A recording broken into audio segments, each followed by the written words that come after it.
We're in the last week of our 40-day worship journey, and today is day 36. And I've been thinking about what I entitled our teaching yesterday about time interfering with worship. And I was going to make a list of all the different things that interfered with worship and go through them the next couple of days. And I decided that that list was endless, that all sorts of things interfere with worship if we let it. And so it's not a matter of time interfering with worship. It's a matter of my approach to time that would interfere with worship. And that's how it is with all sorts of things in life, that people can interfere with worship.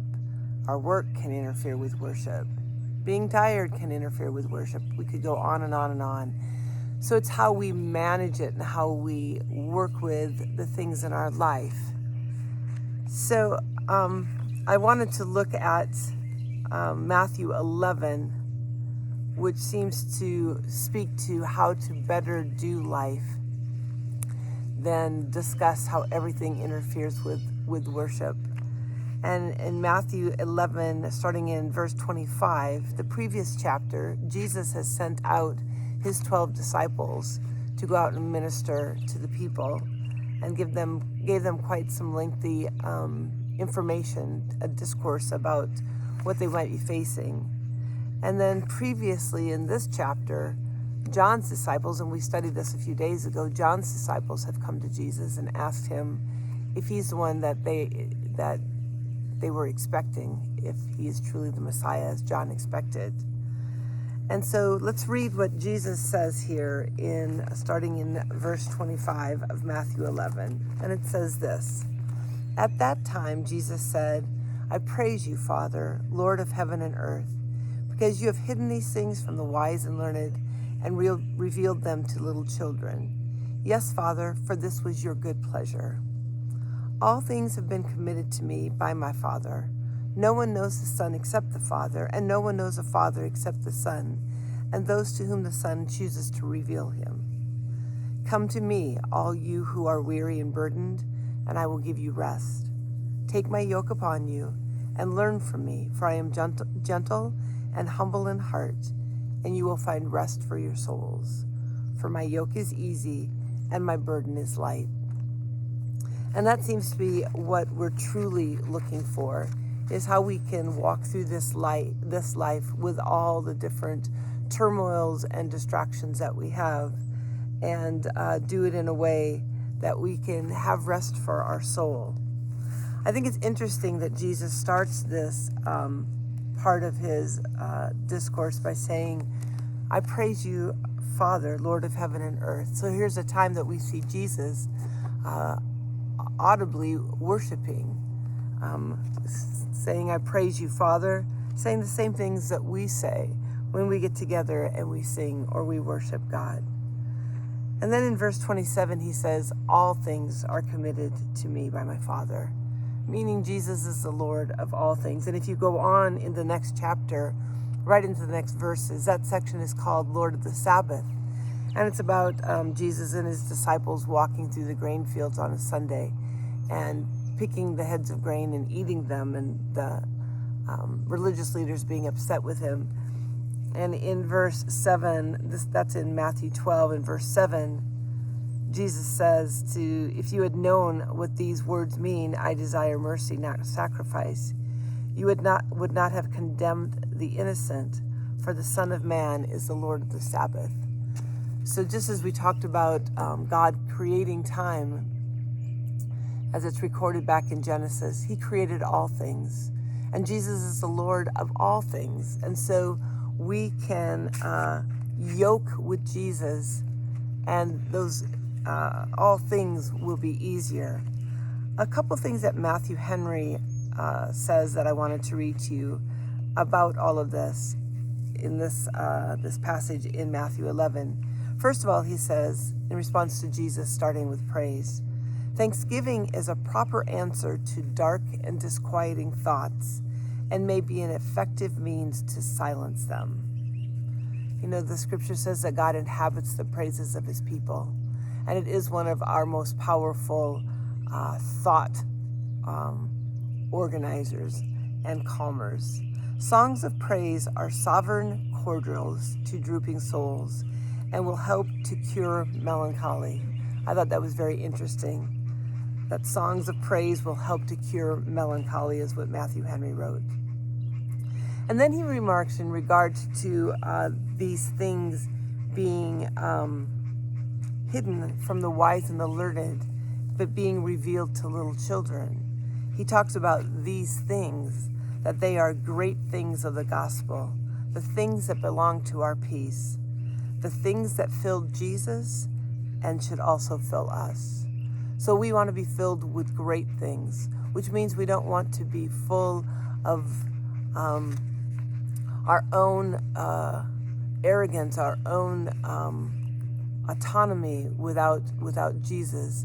We don't want to do this in a prideful way, but we want to do this childlike. We want to walk through this world childlike, depending on Jesus, which is what the part of taking my yoke upon you, what it addresses. Matthew Henry says, the yoke speaks some hardships, but if a beast must draw, the yoke helps him. So meaning that if a beast, if a bull or a donkey must pull something, must draw something, the yoke makes it easier. Another passage in Matthew Henry says this about the yoke being sweet and pleasant. There is nothing in it to gall the yielding neck, nothing to hurt us, but on the contrary, must to refresh us. It is a yoke that is lined with love. Such is the nature of all Christ's commands, so reasonable in themselves, so profitable to us, and all summed up in one word, and that a sweet word, love. That sentence right there is something that I need to camp on a little bit. Imagine this being true, and not just like true, but like true to our heart and soul. Such is the nature of all Christ's commands, so reasonable in themselves, so profitable to us, and all summed up in one word, and that a sweet word, love.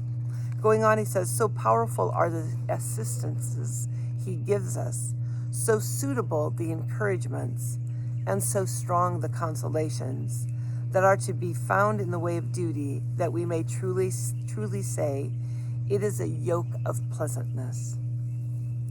It is easy to the new nature, very easy to him that understandeth. It may be a little hard at first, but it is easy afterwards. The love of God and the hope of heaven will make it easy. And as I was reading and studying this, I thought about the stories of Jesus feeding the multitudes of people. And I want to just read the chapter in Mark 6 that tells this story. It's told several different times in the Gospels, and more than one occasion Jesus fed the multitudes. But what I want us to see in this is that when we bring our lives to Jesus and worship and praise and bring him our time and our finances and our energy and whatever it is that we are offering to him and needing to yoke with him with about that day, that he doesn't just help us, he multiplies it. By the time I got to the end of my day yesterday, I had extra time on my hands. I'm not sure how that happened, except God multiplied it for me in some way, made things more efficient, perhaps, for me. So I'll just read this and just hear how Jesus takes what we bring him and multiplies it. So the apostles gathered around Jesus. They had been sent out in the previous chapter in Mark, and now they've come back and are gathered around Jesus and reported to him all they had done and taught. Then, because so many people were coming and going that they did not even have a chance to eat, he said to them, "Come with me by yourselves to a quiet place and get some rest." So they went away by themselves in a boat to a solitary place. But many saw them leaving, recognized them, and ran on foot from all the towns and got there ahead of them. So these guys are tired too, and their intention is to get away from all the work with the crowds and have some rest. But the crowds followed him. So in verse 34, when Jesus landed and saw a large crowd, he had compassion on them because they were like sheep without a shepherd. So he began teaching them many things. By this time it was late in the day, so his disciples came to him. This is a remote place, they said, and it's already very late. Send the people away so they can go to the surrounding countryside and villages and buy themselves something to eat. But he answered them, You give them something to eat. They said to him, That would take 8 months of a man's wages. Are we to go and spend that much on bread and give it to them to eat? They were like me yesterday with time. We don't have what we need to do this.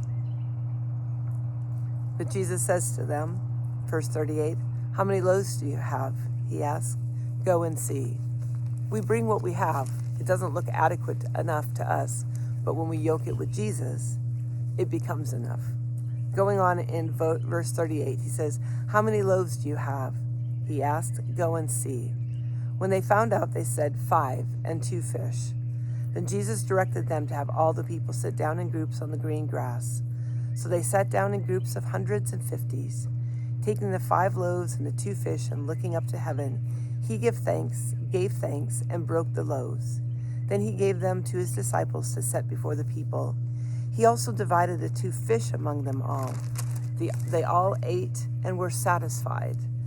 And the disciples picked up 12 baskets full of broken pieces of bread and fish. The number of the men who had eaten was 5,000. So just the men. There were women and children there too. So we know that as we bring our offerings to Jesus in worship, as we bring our time to Jesus in worship, we don't have to let anything interfere with our worship time, because we can yoke with him. He will make our walk easier, and it will be multiplied to us.